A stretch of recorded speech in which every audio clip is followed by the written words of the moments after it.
يا مساء الفل عليكم جميعا واهلا بكم في فيديو جديد ولذيذ وجميل.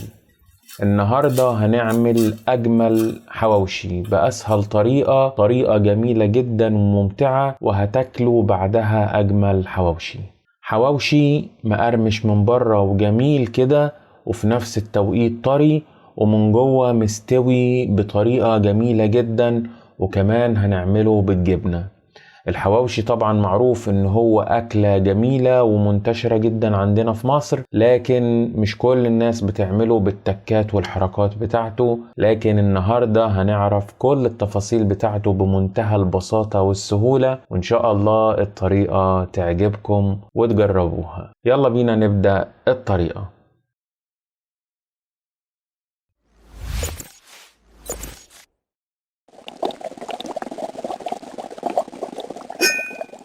اهلا بيكم مرة تانية. معانا المكونات بتاعتنا: نص كيلو لحمة مفروم، معانا حوالي 5 بصلات متوسطين او 6 بصلات متوسطين، ومعانا حوالي ربع كيلو فلفل حامي على بارد علشان يبقى طعمه جميل جدا، ومعانا خلطة حواوشي، كيس من خلطة الحواوشي، تقدروا تستخدموا اي نوع هيأدي الغرض.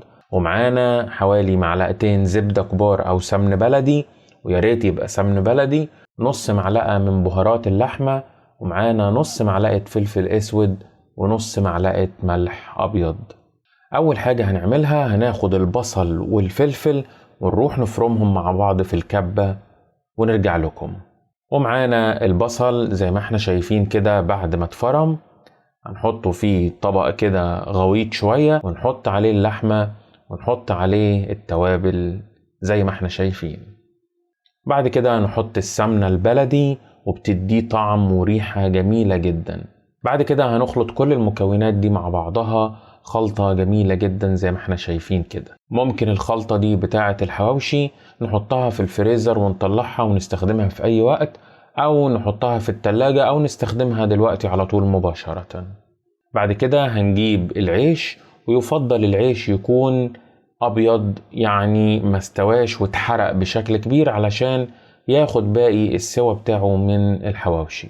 بعد كده هنفتحه بمقص بتاع اكل كده، ونفتحه فتحة بسيطة من فوق حوالي تلت الرغيف ولا حاجة، ونجيب قطعة لحم كده محترمة من الخلطة اللي احنا عملناها، ونبتدي نحشي الرغيف ونفرده جواه كله. بعد كده هنزود الموضوع بشكل حلو، ونجيب شوية جبنة موتزاريلا ونفردها طبقة على اللحمة، وكمان نديها رشة رومي علشان تديها طعم جميل اكتر واكتر زي ما احنا شايفين بالشكل الجميل ده. بعد كده هنعمل ايه؟ هنجيب الحواوشي بتاعنا نحطه في صينية البوتاجاز بتاعة الفرن، وندي لرغيف الحواوشي دهنة كده من السمنة بالفرشة على الوشين. في الوقت ده طبعا هنكون قبلها مشغلين الفرن على درجة حرارة عالية لمدة على الأقل ربع ساعة قبل ما نحط فيها الحواوشي. بعد كده هنحط الحواوشي في فرن البوتاجاز، هياخد حوالي ربع ساعة في الفرن، وبعد كده نقلبه على الناحية التانية، وبعدين طلع الحواوشي زي ما احنا شايفين كده بمنتهى الجمال ومنتهى البساطة، بطريقة جميلة وسهلة وبسيطة.